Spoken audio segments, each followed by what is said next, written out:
안녕하십니까? 알고도 행하지 않으면 모르는 것이다. 함께 깨우치고 함께 성장하는 원더풀 인생 후반년의 파파홍입니다. 자녀들도 성장해서 부모 손 덜 타게 되고 회사에서도 상대적으로 안정기에 접어드는 50대에 들어서면 이제 좀 편해지나 했더니만 늙으신 부모님의 돌봄 문제가 현실적으로 다가옵니다.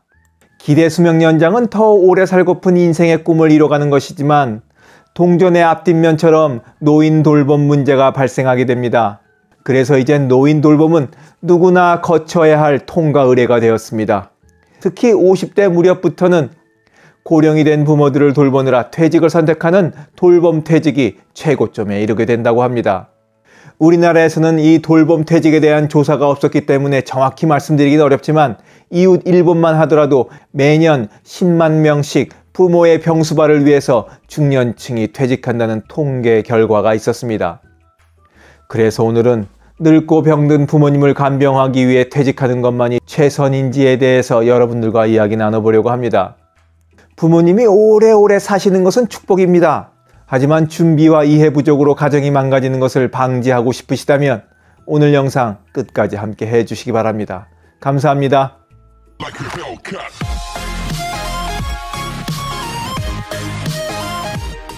부모님을 돌보는 일에는 두 가지 복병이 도사리고 있습니다.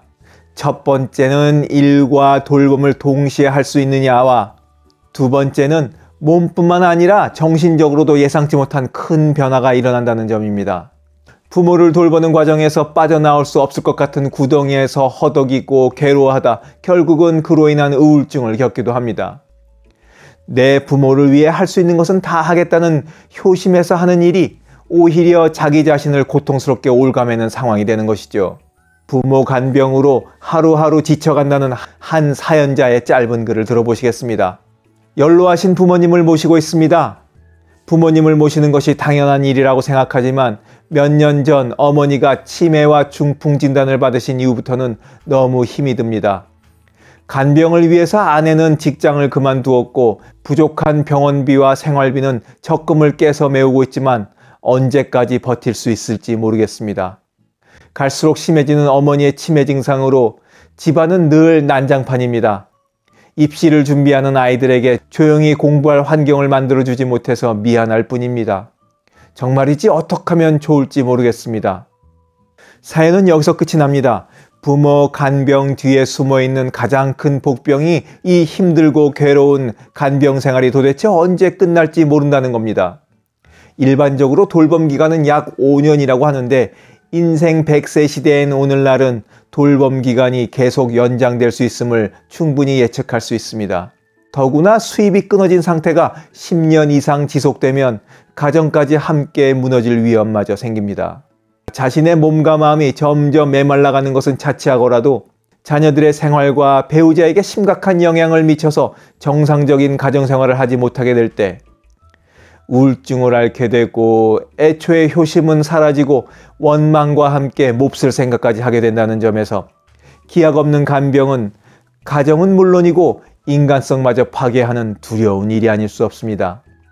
많은 사람들이 처음부터 고령인 부모를 요양시설에 입소시킬 거라 짐작을 하시겠지만 실제로는 몇 년 동안 배우자의 도움과 자녀의 희생 아래 집에서 간병을 하다가 모든 것이 한계에 다다랐을 때야 비로소 부모님을 요양시설에 모시는 수순이 압도적으로 많습니다. 게다가 간병이라고 뭉그뜨려서 말을 하지만 부모님의 상태도 천차만별이죠.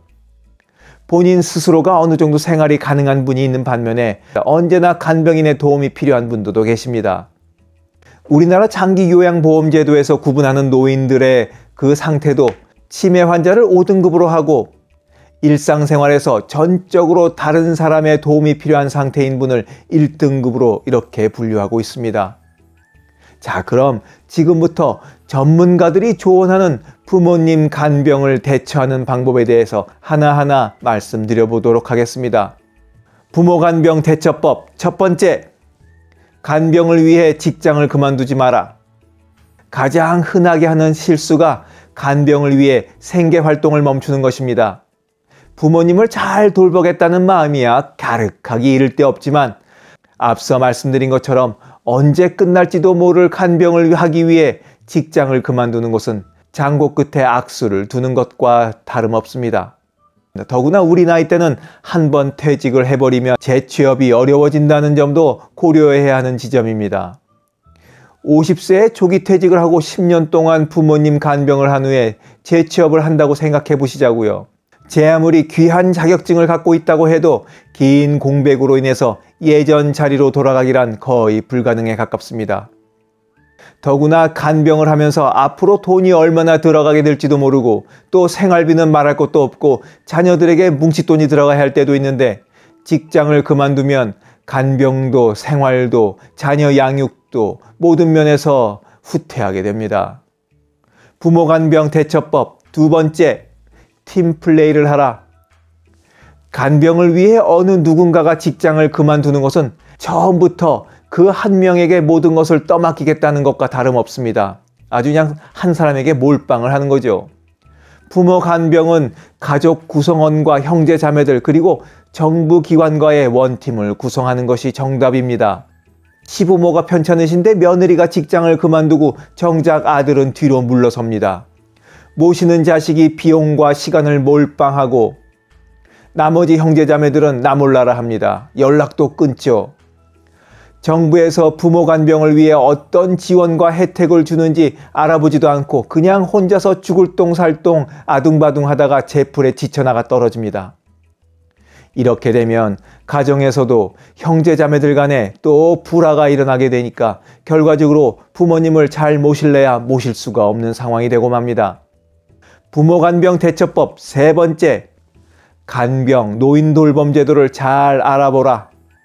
요양보호사 제도, 장기요양보험, 노인 기초돌봄 등 작게는 하루 몇 시간에서부터 많게는 24시간 돌봄 서비스를 받을 수 있도록 정부 보조나 지원금을 받을 수 있는 제도가 있습니다. 여러 기준에 따라 정해지는 돌봄 지원 서비스를 받게 되더라도 부모님 상황에 딱 들어맞는 경우는 좀 어려울 수가 있습니다. 예를 들어 우리 부모님은 하루 종일 돌봄이 필요한데 방문 요양의 경우는 보통 하루 3, 4시간 돌봄이 최대로 제공됩니다. 이렇게 되면 방문 요양은 우리 부모님에게 우리 상황에 맞지 않게 되는 것이니까 대신에 요양병원에서 간병인을 별도로 고용해 관리하는 것이 환자나 보호자 모두에게 적절할 수 있겠습니다. 이처럼 간병과 노인 돌봄 제도를 자세히 공부해서 부모님의 상태와 가족의 여건에 맞는 돌봄 방법을 설계해야 할 필요가 있습니다. 부모 간병 대처법 네 번째, 자금 계획을 수립한다. 가족 간병인지 외주 간병 서비스인지, 돌봄 장소는 집인지 병원인지, 병실은 1인실인지 다인실인지에 따라 간병 비용이 천차만별입니다. 여기에 환자가 병환이 있다면 별도의 치료비도 추가로 들어가겠죠. 또 얼마나 오랜 기간 편찮으실지 또는 언제 호전될지 아무도 모르기에 노인 돌봄은 단기간에 끝나지 않는다는 사실도 인지해야 합니다. 미리 간병보험이나 노인성 질환보험에 가입했다면 다행이지만 그렇지 않다면 최대한 보수적으로 장기간 이어질 금전 지출 계획을 수립하셔야 합니다. 또 인터넷에는 간병인 보험 들 필요 없다는 정보도 있으니까 그냥 무턱대고 또 간병인 보험 제도라는 게 있어? 이렇게 드시지 마시고 잘 알아보시기 바랍니다. 보험에는 항상 그 작은 글씨에 함정이 있다는 거 명심하셔야 됩니다. 의료비 외에도 한 달을 기준으로 돌봄이 필요한 일정을 계산하고 또 어떤 간병인을 고용할 것인지 그런 다양한 요소를 잘 살펴봐야 합니다. 형제자매들과 누가 얼마씩 어떻게 비용을 충당할 것인지 계획하거나 주변과 충분히 상의해야 자금 부족으로 인해 돌봄이 이루어지지 못하는 사태를 미연에 방지할 수 있습니다.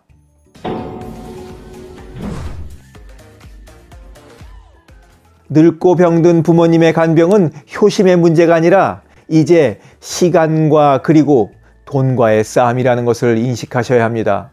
그래서 간병을 위해 직장을 그만두어서는 안 되고 혼자 떠안지 말고 최대한 부담을 분산시켜야 하는 것이죠. 그리고 정부의 지원도 빠삭하게 공부해서 활용할 줄 알아야 하고 장기적인 자금 계획을 형제자매들과 함께 수립해야 하겠습니다. 오늘은 부모님의 간병이지만 내일은 이것이 우리 당사자의 문제가 될 테니까 미리미리 알아보고 준비할 거 있으면 지금부터 차근차근 하나씩 준비하시자고요. 영상을 보신 모든 분들이 부모님 간병으로 많은 것을 잃지 않기를 바라면서 오늘 이야기 마치도록 하겠습니다. 원더풀 인생 후반전에 후회 없는 인생은 계속됩니다. 감사합니다. 하루를 충만하게 살아가는 좋은 사람들이 모여있는 곳이 있습니다. 바로 지난 3월 5일에 문을 연 실버들의 전성시대 네이버 카페입니다.